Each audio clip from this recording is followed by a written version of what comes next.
Bonjour tout le monde, bienvenue dans les aventures de Fred au Japon.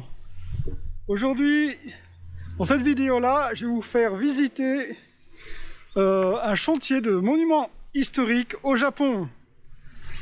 C'est d'ailleurs une de mes activités ici. Je suis embauché comme indépendant et je suis responsable des réparations de pierres. Parce que, oui, les Japonais, en dehors de l'époxy et du ciment, ils ne savent pas réparer la pierre. Et la plupart du temps, ils font une grosse boule de ciment, malaxée avec les mains comme ça, et spatch, ils vont claquer ça sur la pierre, et ça y est, c'est fini. C'est ça la réparation pour eux. Donc moi qui ai travaillé dans le monument historique en France, je pratique des techniques un petit peu plus raffinées, mais mon plus gros problème, c'est que je dois m'adapter avec les matériaux locaux.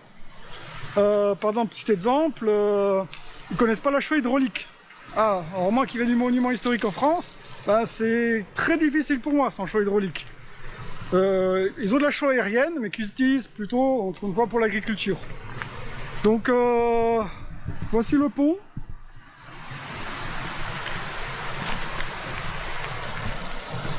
L'échafaudage japonais. Les échafaudages japonais sont vraiment pas pratiques par rapport à ce qu'on a en France. Hein. Ils sont pas du tout modulables. Il n'y a pas de trappe pour les escaliers. Les escaliers sont à côté ou dedans. Enfin, et au niveau modularité, ben voilà comment c'est. Et la modularité, c'est au fil de fer, au Banzen. Voilà, tout est bricolé comme ça. Voilà, même les garde-corps pour empêcher les outils de tomber, c'est juste une simple planche. Celle-ci est trop longue, mais c'est pas grave. Et puis bon, il y a quand même un espace qui fait que les outils peuvent quand même bien tomber. Hein. Ça peut pas. Voilà. Donc, exemple de réparation que j'ai effectué là aussi. Donc là, c'est la pierre sur laquelle est gravé le nom du pont. Shita Machi Bashi. Donc ça, Shita, ça veut dire en bas, Machi c'est la ville, et ça c'est le pont. Donc le pont en bas de la ville. Tout simplement. Et donc la pierre était complètement brisée ici, et encore une fois, les Japonais ne savent pas utiliser les éponges. Donc moi je mets mon mortier délicatement, et ensuite à l'éponge, tout doucement, je ferme les fissures, ce qui donne un travail propre et soigné. Ça par exemple, c'est quelque chose qu'ils ne savent pas faire. J'ai travaillé 2 ans et demi dans le bâtiment au Japon, et quand j'ai voulu utiliser mon éponge pour faire des joints propres, je me suis fait engueuler. Parce qu'ils m'ont dit « Ah là là, qu'est-ce que tu fais une éponge? Mais c'est dégueulasse, on fait pas ça ici. » J'ai dit « Oui, mais je veux faire ça tout propre. » « Non, non, tu prends ton doigt, tu craches sur ton doigt et tu passes ton doigt dessus. » Ah, une éponge, c'est mieux quand même. Non, on peut plutôt parler. Ils sont très obtus et généralement pas très ouverts à la nouveauté. Un autre tout petit exemple comme ça, en France, c'est tout à fait commun de mettre du savon pour malaxer le mortier. Ça donne un mortier beaucoup plus plastique, plus agréable à travailler, plus agréable à l'ouvrage. Et quand j'ai voulu leur montrer, dire ah, en France on met du savon dans le mortier. Ben là encore une fois, ils m'ont dit non. Ils m'ont dit non, ici au Japon on met pas de savon. Mais tu vas voir, c'est 1000 fois mieux. Et ils n'ont jamais voulu en mettre dedans, jamais voulu essayer. Tant pis, hein. Donc là encore une fois, la pierre, là on peut bien voir la réparation en mortier, la reconstitution est assez importante. Et je vais voir essayer de montrer ça en bas. Ici c'était pour leur montrer ce que je peux faire. Donc ça c'est un échantillon en quelque sorte, pour leur montrer qu'avec un mortier bien spécifique, je peux ensuite le travailler avec des ciseaux à bois. Là, j'utilise des ciseaux à bois, par exemple, pour donner l'impression que, voilà, pour prolonger les coups de ciseaux à pierre qu'ont utilisé les tailleurs de pierre pour façonner la pierre. Et donc, moi, j'essaie de reproduire, de continuer ceci dans le mortier pour donner une impression de pierre naturelle. Le souci, c'est que voilà, pierre naturelle, tout de suite, en France, c'est du ciment prompt avec de la chaux hydraulique et de la poudre de pierre pour avoir quelque chose vraiment le plus proche possible de la pierre. Et au Japon, ils n'ont pas ce genre d'ingrédients qui tombent sous le sens en France. comme le plâtre gros. Pas de plâtre gros. Ça, c'est encore une fois, c'est... Comment est-ce qu'on peut travailler dans le bâtiment sans plâtre gros? Pour moi, c'est... J'utilisais tellement le plâtre gros pour faire tant de choses. Nous avons pour les réparations de pierre aussi, hein. C'est un classique, un plâtre gros avec de la chaux hydraulique et de la poudre de pierre. Ça se façonne très bien, un très bon résultat. Bref. Ah oui. Là aussi, ça c'est vraiment le pont en pierre traditionnel au Japon. Donc là, vous pouvez voir les beaux garde-corps en pierre. Et donc, il faut savoir qu'ils sont juste posés comme ça. C'est uniquement le poids de la pierre, hein, qui repose ici sur ce pilier, qui tient l'ensemble. Et donc, moi, je suis un petit peu circonspect avec, par exemple, les tremblements de terre. Avec un gros tremblement de terre, ben ça tombe par terre, enfin, ça tombe dans la rivière. Hein. Donc, mais c'est la façon que les maçons pierre au Japon ont trouvé pour façonner leur pont. Voilà.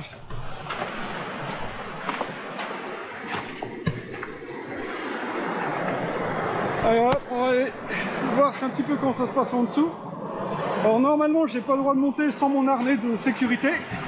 Mais là comme c'est la pause déjeuner, on va dire que c'est bon. Ah, ils sont très à cheval, le casque aussi, le casque est obligatoire. Voilà, donc là c'est la forme des escaliers. Et faire très attention à la tête, le nombre de fois je me suis cogné là.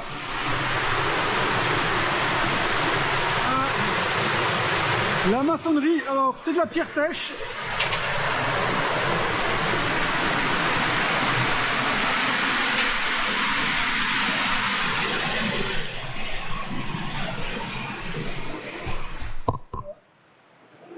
C'est assez joli la rivière.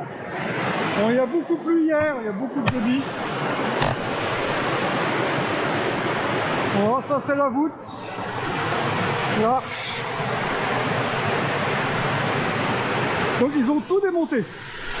Et donc ils ont tout démonté pour ensuite tout remonter à l'identique. Et donc c'est pour ça qu'ils ont mis cette structure pour soutenir le pont lors du démontage et de la reconstruction. Et là, ce qui pour moi me choque beaucoup en tant que maçon français, quoi, ils refont tout à l'identique, y compris les défauts structurels. Ce qui est pour moi une aberration. Ils n'ont pas lieu d'être. C'est pas corrigé. Voilà.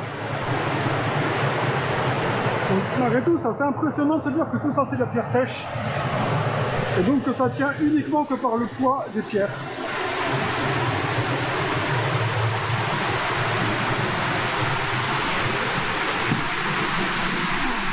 Et oui, en fait le pont il a 117 ans.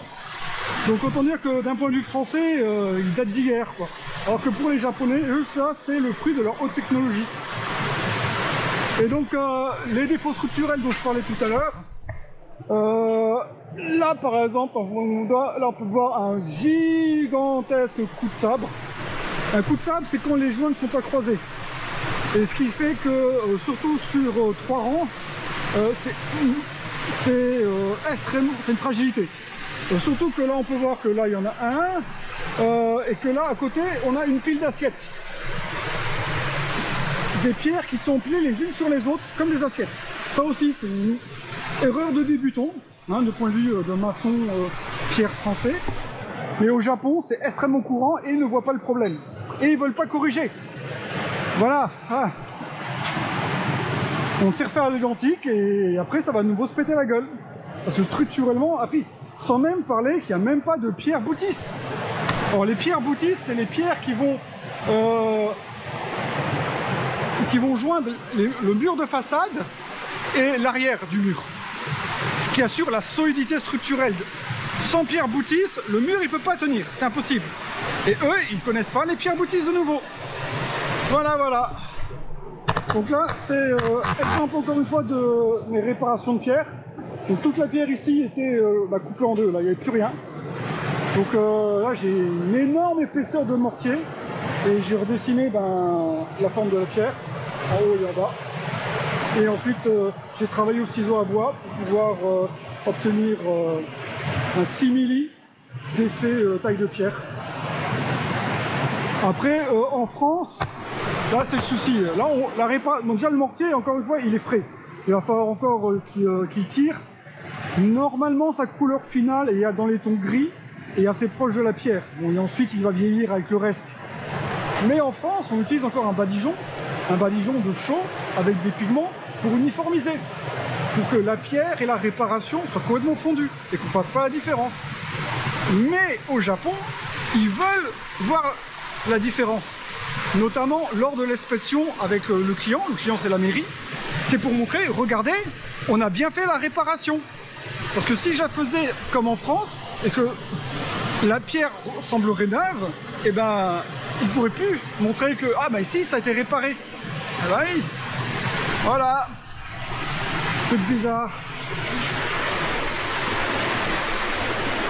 Alors, qu'est-ce que...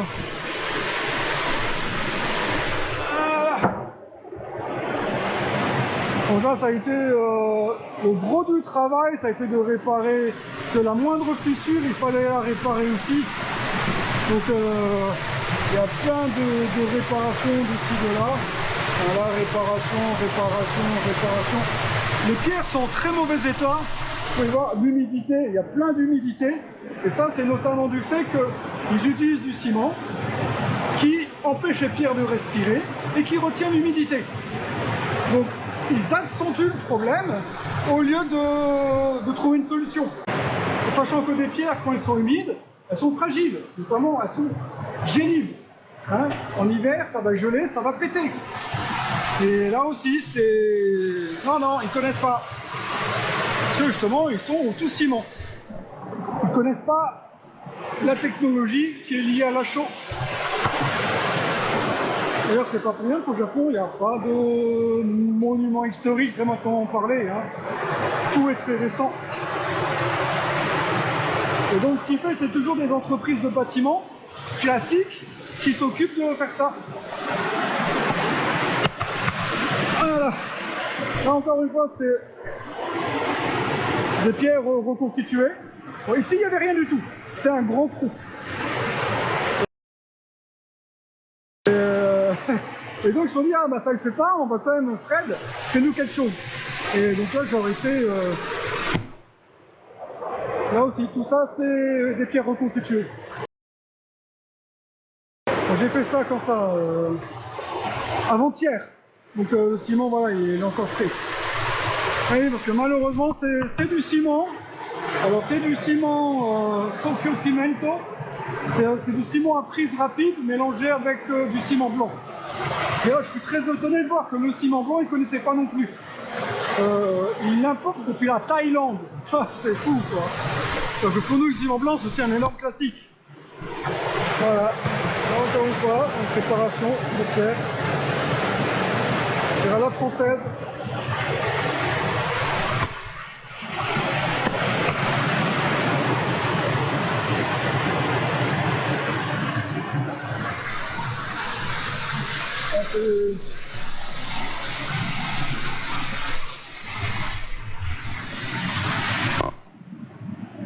Voilà, c'est ce que j'ai fait. Ah oui, aussi de choses. Vraiment, ça c'est quelque chose... en France, c'est illégal. Hein. C'est l'époxy. C'est une résine de synthèse. C'est un plastique qui va durcir très dur. Il est aussi dur que de l'acier pratiquement. C'est extrêmement dur. Et donc, cette pierre-là, par exemple, là on voit plus trop, mais elle a été fondue. Donc, ils ont percé les pierres du monument historique pour y mettre ensuite une structure, une tige en acier, enfin 2 tiges en acier, et ils ont comblé avec de l'époxy. Sachant que l'époxy, il est liquide, et il va imprégner la pierre. Ça signifie que maintenant, cette pierre-là, elle n'est plus d'origine. Ça y est, c'est fini. Et l'époxy, c'est tellement solide, si tu veux l'enlever, il faut casser toute la pierre. Donc, d'un point de vue pertinence pour du monument historique, Zéro. En France, tu fais ça, mais tu pars en prison. Il y a des lois pour protéger le monument historique.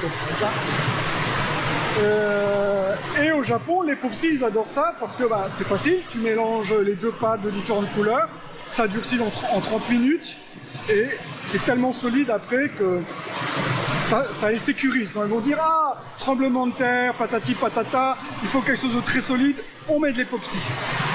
Et même si pour cela, eh ben, finalement, ils dénaturent complètement leur monument historique. Et c'est dommage pour les futures générations qui vont hériter d'un monument qui maintenant va être souillé par de l'épopsie. C'est fini, il ne faut plus rien faire. Peut-être qu'un jour on aura une technologie pour dissoudre l'épopsie hein, par magie, mais d'ici là, c'est mort.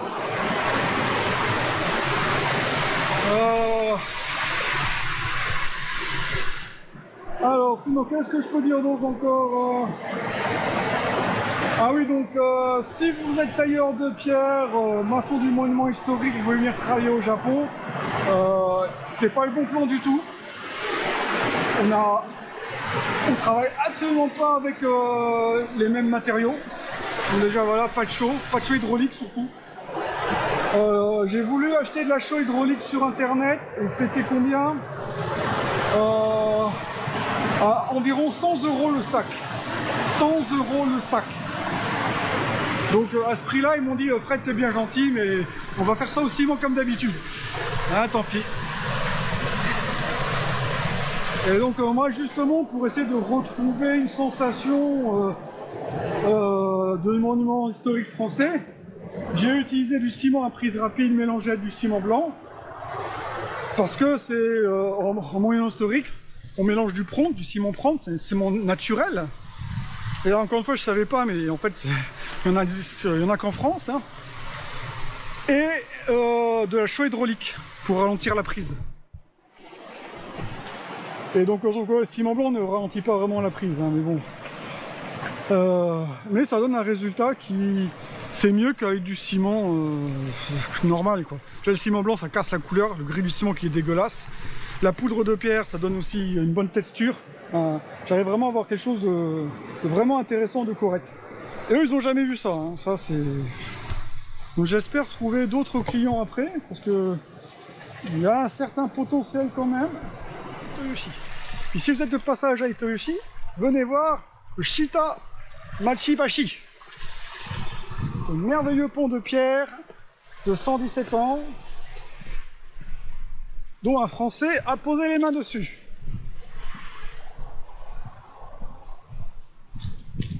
Et donc, je vais juste vous montrer ce que je mange à midi.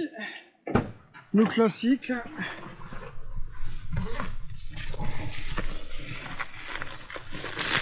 Des onigiri.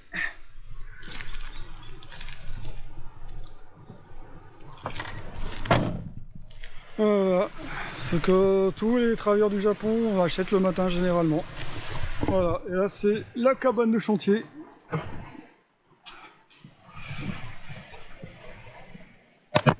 Ouais, il dort maintenant. Soto, omo ide o totte ii? Ii yo. Ah, arigatou.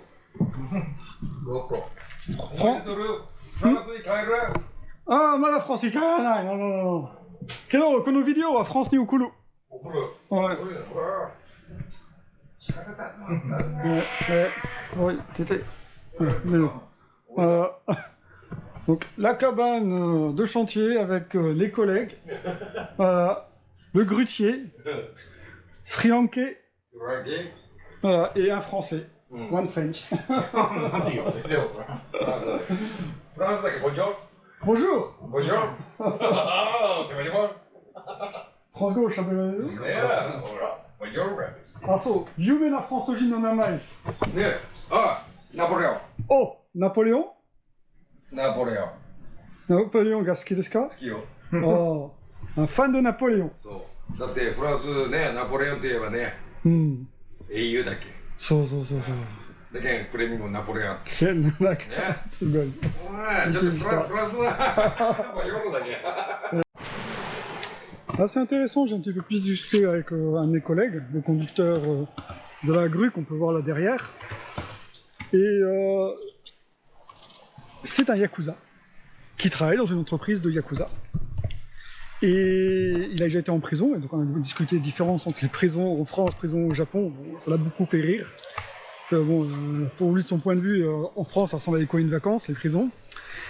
Et surtout, il m'a appris une chose qui est vraiment, je ne savais pas du tout, qui est scandaleux, c'est que sur son livret de famille, à côté de son nom, il est écrit qu'il est un criminel. Sachant qu'au Japon, le Koseki, livret de famille, c'est un document très important. Tous les membres de la famille, de génération en génération, sont écrits dessus. Ce qui signifie que quand ces enfants doivent faire des formalités administratives, et notamment se marier, ils doivent fournir leur livret de famille. Et donc, il est écrit sur le livret de famille que leur père est un criminel. Et ça peut empêcher de se marier, ça peut... Par exemple, ils ne peuvent certainement pas accéder à la fonction publique non plus. Et c'est donc une tâche indélébile qui est inscrite sur le livret de famille. C'est très japonais. Et très intéressant. Allez, faut que je retourne au travail. Et donc je vous dis à plus tard, matane.